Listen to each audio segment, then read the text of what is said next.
Që nisëm nga Vapa, megjithëse kisha planifikuar skalet të ndryshe, le ta nisim nga Inzeti.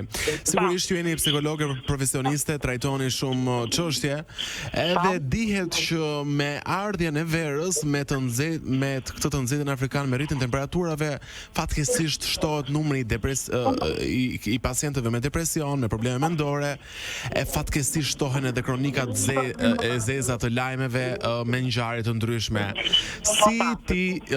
Si të jemi më mirë mendërisht, domethënë si të luftojmë me këto temperatura për të qenë më mirë mendërisht?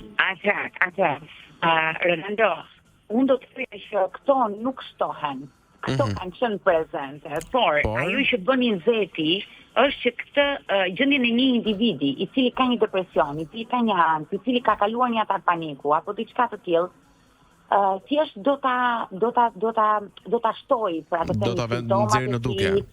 Do t'ja bëj më shumë në duke, do t'ja bëj më agresive diagnozën, të themi nëse një individ është me diagnozë, dhe të gjithë nuk mund t'i themi se ndonjëherë ne Ronaldo, ne kemi thënë flasim, dalim, shpjegojmë çrregullime të ndryshme, por më besoj që unë kam edhe frikë, jo frikë të keqe, po frikë sepse nuk dua t'ju përcjell njerëzve që të mendojnë keq për vete apo të fillojnë të analizojnë veten që nëse kam edhe unë këtë që shpjegoj Ina për shembull, po kupton ku pa të dalë. Prandaj dhe mundohemi që t'i them sa më thjesht gjërat ose t'i them sa më butë të themi.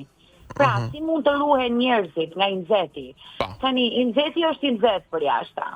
Është e njëjta domethënë për të gjithë. Duhet të vrapojmë në punë, duhet të mundohemi të mbajmë ritmin e jetës, po. Të mbajmë ritmin e jetës, por duke i shërbyer dhe shëndetit tonë, si fizik ashtu dhe mendor.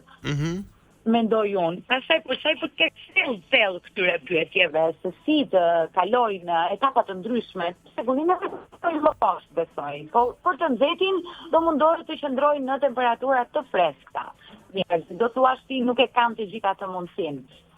Në rast të parë dua të them që shëndeti mendor është primari, më pas vjen ai fiziku dhe më pas vjen puna e cila duhet na shërbejë ne për këto të dyja, pra të na mbajnë në kujdes. Kjo është teoria ime,